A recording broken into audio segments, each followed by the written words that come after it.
जिनकी अकाल मृत्यु या एक्सीडेंट में मृत्यु होती है, क्या उनकी आत्मा को शांति प्रदान होती है या नहीं? क्या वो ऊर्ध्वगामी को प्राप्त होंगे? अब जैसे बड़े बड़े संतों के भी एक्सीडेंट में मृत्यु हुई है। ये बक्सर के मामाजी नाम के बहुत बड़े संत थे, तो जा रहे थे कथा करने, बरसाने पहले दर्शन किए श्री जी के, सामने से एक ट्रक ने ऐसी तो बस राधा पधार गए।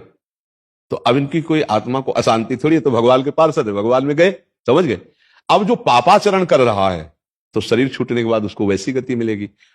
खास बात मृत्यु कैसे हुई इससे मतलब नहीं है, खास बात है उसने जीवन कैसा व्यतीत किया। एक आदमी है अचानक बैठा हुआ, दीवार गिरी, मर गया, उसे आप अकाल मृत्यु कहेंगे, लेकिन अब उसने जीवन कैसा व्यतीत किया है।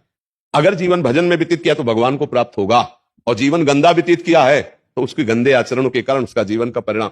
केवल मृत्यु की घटना से कोई उन्नति या उन्नति का विषय नहीं होता, उसके पूरे जीवन से तारतम्य जोड़ा जाता है। मृत्यु की घटना तो पहले से निश्चित हो चुकी होती है, हम जिसे अकाल मृत्यु कहते हैं वो भी निश्चित हो चुकी होती है। भाई जैसे हमारे पाप बहुत बढ़ गए तो भरी जवानी में हमारी मृत्यु होनी है, एक्सीडेंट से होनी है, कैसे होनी है पहले से निश्चित हो गया। पूरा काल व्यतीत होकर के बुढ़ापे में मृत्यु होती तो बाल, अब जवानी में मर गया तो उसे अकाल मृत्यु कहेंगे। अब उतने में उसने क्या आचरण किया है, अगर वो सतधर्म किया, माता पिता की सेवा की, भजन किया और फिर मृत्यु हो जाती तो उसका कल्याण हो जाएगा। और उसने पापाचरण किए, मनमानी धर्म विरुद्ध आचरण किए, तो चाहे वो गंगा में मरे वो नरक ही जाएगा, उसकी दुर्गति ही होगी। बात समझे?